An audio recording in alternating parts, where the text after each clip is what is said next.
রাত্রে তো চুরি হয়েছে আর কালকে রাত্রে এই কোনো মা বাবা বোন থাকে আর তারা তো আপনার রাত্রে চিল্লানি শোনা গেছে আর প্রায় 2:30 বাজের মনে হয়। তখন সুরের দল আসছে আর দরজা ভাঙ্গা ঢুকছে, ঢুকার পরে তারা মানে স্প্রে মারছে কিছু, তারা তো কিছু কইতে পারেন না, মানে দেখের মোটামুটি সব কিছুই, কিন্তু তারা কথা কইতে কোনো সেন্স নাই আর। এরপরে আমি হিগরও আসলাম, হিগর থেকে আইছি, আবার পরে তো দেখলাম ঘর মানে সিটকারি ভাঙ্গা, তারপরে কাপড় উপর সব বাইরে ফেলাই আর পরের দিকে দেখা গেছে পরে গরু বেচাইছিল আমরা আর প্রায় টাকা 50,000 টাকার মতো। তো ভাবছিলাম ব্যাংকও রাখবো আর তো এইটি নিয়েছে গিয়া চুরে আর আরও শোনাও না আসলো প্রায় বুত্তা এটি নিয়েছে। আর তো পরের দিকে তোমার ইয়ে হয়েছে তারা সব লইয়া গেছে গাড়ি সব কিছু। ঘুমো আসলো মা বাবা আর বোন আসলো ঘুমো।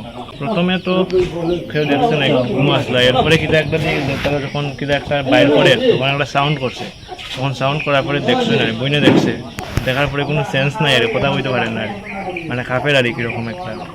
আর তারপরে তো বাবা তারা উঠছই না, তারপরে দেখুন তারা গেছে গিয়ে আর এটা হইল বরগুল। কত নম্বর ওয়ার্ড? 2 নম্বর ওয়ার্ড।